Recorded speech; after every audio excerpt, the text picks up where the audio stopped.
बहुत ही खास मेहमान इस वक्त हमारे साथ जुड़ चुके हैं आज की चर्चा के लिए। आइए आपका परिचय करा दें। हमारे साथ हैं डॉक्टर विवेक नागिया, हेड पल्मोलॉजी डिपार्टमेंट के मैक्स हॉस्पिटल में। डॉक्टर नागिया, बहुत बहुत स्वागत है सर आपका। हमारे साथ हैं doctor Anshuman Kumar, cancer surgeon है और जाने माने स्वास्थ्य विशेषज्ञ हैं। डॉक्टर अंशुमान, बहुत बहुत स्वागत है आपका। हमारे साथ हैं डॉक्टर प्रशांत पवार, कार्डियोलॉजिस्ट हैं फोर्टिस हीरानंदानी हॉस्पिटल में। बहुत बहुत स्वागत है डॉक्टर प्रशांत आपका भी हमारी चर्चा में। मैं सबसे पहले डॉक्टर विवेक आपसे चर्चा की शुरुआत करना चाहूंगा। ये अब जो कहा जा रहा है कि अब ये पोल्यूशन, और पोल्यूशन भी अब हम देख रहे हैं कि मौसमी नहीं रहा, अब सिर्फ आंखों से नहीं दिख रहा है, लेकिन पोल्यूशन हर वक्त हमारे आसपास है। तो क्या आपसे हम उस पर आगे चर्चा करेंगे, लेकिन ओपनिंग रिमार्क के लिए अब मैं डॉक्टर अंशुमान के पास चल रहा हूं। डॉक्टर अंशुमान, आपके साथ हमने एक लंबी चर्चा की जिस वक्त कोविड चल रहा था, उस वक्त किस तरह के मास्क पहने, कैसे पहने, लेकिन अब बात मास्क की हो रही है, लेकिन चुनौती नई तो नहीं हम कहेंगे, लेकिन एक नए स्वरूप में है और वो है पोल्यूशन। कितना साथ देगा पोल्यूशन में मास्क सर? जी दीपक साहब, देखिए, इसको बहुत साधारण भाषा में दर्शकों के लिए मैं समझा दूं। जैसे मौसम हमारे हिंदुस्तान में 4 होते थे, तो जब सर्दी का मौसम आता था तो गर्म कपड़े आप निकाल लेते हैं, गर्मी का आता है तो हल्के रंग के हल्के कपड़े निकाल लेते हैं। सिमिलरली ये 5वां मौसम आ गया है प्रदूषण का, और इसमें आपको प्रोटेक्शन लेना है। अब कहिएगा, बिल्कुल नागिया साहब ने सही कहा कि 100% प्रोटेक्शन तो नहीं देगा मास्क। किनको लगाना है ये ज़्यादा महत्वपूर्ण है, कब लगाना है ये दोनों बातें बड़ी महत्वपूर्ण है।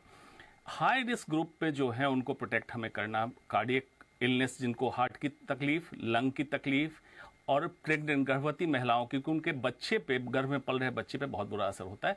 इन 3 तो हाई रिस्क ग्रुप में आप पहले डाल लीजिए। जो हाई रिस्क जोन में रहते हैं, जहां प्रदूषण की मात्रा अत्यधिक है, वो PM 2.5, PM 10, ये डॉक्यूमेंटेड आपके मोबाइल ऐप पे भी दिखता है उसमें। और जो इंडस्ट्री के आसपास जिनका रेजिडेंशियल इलाका हो, ये आपके रियायती तरीके से आप हाई रिस्क ग्रुप में आ गए, इनको पहनना है। लेकिन क्या ये सोल्यूशन है? आप भी जानते हैं, हम भी जानते हैं, सभी जानते हैं, समाधान मास्क नहीं है। ये सिर्फ थोड़े रिस्क का रिडक्शन कर देता है टेम्पररी उस मौसम में, लेकिन इसका लॉन्ग टर्म इफेक्ट, अगर 5% भी प्रदूषण आप इनहेल कर रहे हैं, लंबे समय में हार्ट की तकलीफ, फेफड़े की तकलीफ और कैंसर जैसी समस्या रहेगी। इसलिए समाधान लॉन्ग टर्म कुछ और है, टेम्पररी मास्क एक समाधान हो सकता है। जैसे गर्म कपड़े निकालते हैं, मास्क भी आप निकाल लें। एब्सोल्युटली, यानी कि ये कुछ प्रोटेक्शन तो आपको देगा, लेकिन एड्रेस करना होगा रूट कॉज ऑफ पोल्यूशन। उसमें रेगुलेटरी मेजर्स आएंगे, एनवायरमेंटल पॉलिसीज आएंगी, लाइफस्टाइल चॉइसेस, सब कुछ आएगा। लेकिन फिलहाल मास्क जो है वो एक टेम्परेरी सोल्यूशन जरूर हो सकता है। डॉक्टर प्रशांत, एक प्रश्न ये आता है कि मास्क तो आप लगा लेंगे, लेकिन कई लोगों को मास्क लगाने के बाद सफोकेशन फील होता है। कई लोगों को लंबे समय तक मास्क लगाने के बाद दिक्कतें होती हैं। कई लोग जो ऑलरेडी अंडरलाइन डिजीजेस से ग्रसित हैं, उनको ये सलाह दी जाती है कि आप या तो मास्क अवॉइड ही करें या कम इस्तेमाल करें। तो वहां पर मास्क हाइजीन कैसा हो सर? जी देखिए, इसमें बड़ी अच्छी बात है। वल्नरेबल ग्रुप की बात हमने कर ली कि किन किन को मास्क लगाना है, खास करके कितने AQI पे। अब ये है जिनका रिजर्व कम हो, मतलब जब मास्क के थ्रू फिल्टर होके एयर जब जा रही है तो उसको एक प्रतिरोध का सामना करना पड़ता है हवा को हमारे फेफड़े तक पहुंचने के लिए। और अगर उनकी एक्सर्टिंग कैपेसिटी, फेफड़ा फुलाने की क्षमता कम हो, तो उनको एक्सर्शन ज़्यादा होगा और उनका ब्लड का ऑक्सीजन का स्तर कम होगा, तो ऐसे लोगों को तकलीफ होगी, पहली बात।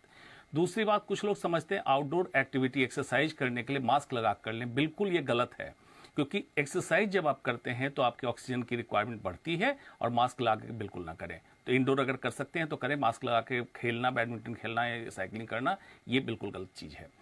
अब जिनकी बात आ गई कि जो हाई रिस्क ग्रुप हैं, जा रहे हैं, उनको तकलीफ होने लगी। आपका इंडोर, गाड़ी के अंदर बंद क्लोज केबिन, जैसे एयर कंडीशन गाड़ी का चल रहा हो, ये सारा एक आप मान लें। बेशक बाहर तो गाड़ी के अंदर आप मास्क लगाने की आपको जरूरत नहीं है। और अगर ऑक्सीजन कम होने के लक्षण आए, जैसे घबराहट का होना, फॉगिंग ऑफ ब्रेन, समझ नहीं आना कि क्या चल रहा, कन्फ्यूजन का स्तर बढ़ना, ट्रेम्बलिंग, हाथ में कपकपी होने लगे, या सांस की तकलीफ हो, मतलब मास्क के कारण आपको दिक्कत हो रही है, उसको हटाएं, तुरंत डॉक्टर के संपर्क में आप जाएं। ये कुछ एहतियात जरूर रखना है। और एक इंपॉर्टेंट बात मास्क में, कि मास्क के पोर्स जब ब्लॉक हो जाएं, कैसे पता चलेगा? हर मास्क की एक हाफ लाइफ उसके पैकेट पे लिखी होती है कि इसके बाद डिस्कार्ड कर दें। धो के इस्तेमाल ना करें क्योंकि उसके पोर्स ब्लॉक होते हैं। गंदगी जब सरफेस पे दिखने लगे तो मतलब डस्ट पार्टिकल से ब्लॉक्ड है मास्क, आप इस्तेमाल ना करें, इसको एयर खींचने में दिक्कत होगी। ये कुछ प्रिकॉशंस हैं मास्क एटिकेट के, उसको आपको फॉलो करना है। बहुत इंपॉर्टेंट आपने जानकारी दी डॉक्टर अंशुमान। डॉक्टर प्रशांत, अब मास्क को लेकर ही मेरा सवाल है। मैंने बहुत कोशिश करी कि क्या मास्क से पोल्यूशन के इम्पैक्ट के रिडक्शन की कोई साइंटिफिक स्टडीज हैं? साथ कंफर्टेबल फील करते हैं और बाहर जाना जबकि AQI लेवल काफी हाई है, बहुत ही जरूरी है, तो फिर मास्क पहन के ही जाए। कुछ लोग होते हैं जिनको और वो भी तब जब उनका स्टेबल चल रहा हो एस्मा। अगर ऑलरेडी सांस में दिक्कत हो रही है तो फिर उस समय एस्मा के टाइम पे मास्क पहनना ठीक नहीं। डॉक्टर अंशुमान, क्विकली आपसे मैं बच्चों के बारे में कहूंगा, क्योंकि पेरेंट्स बहुत पूछते हैं कि मास्क सजेशन तो दे दिया, लेकिन बच्चों के लिए क्या ठीक है या नहीं? देखिए, बच्चों के लिए जो N95 N90 के हैं उसका रिडक्शन और कम हो जाएगा। बच्चे इतने मास्क एटिकेट के लिए कंफर्टेबल नहीं होते हैं, उनका प्रोटेक्शन नहीं होगा। एट द सेम टाइम बच्चे की हाइपर एक्टिविटी एडल्ट से ज़्यादा होती है, तो बच्चे को ऑक्सीजन डेफिशिएंसी होगी। इसलिए बेहतर है इस समय बच्चे को इंडोर एक्टिविटी में इन्वॉल्व करें rather than outdoor activity with mask. Absolutely. Quickly doctor Prashant, mask को अपने जीवन में उतारने से पहले डॉक्टरी सलाह कितनी इंपॉर्टेंट होगी? देखिए, जिन लोगों का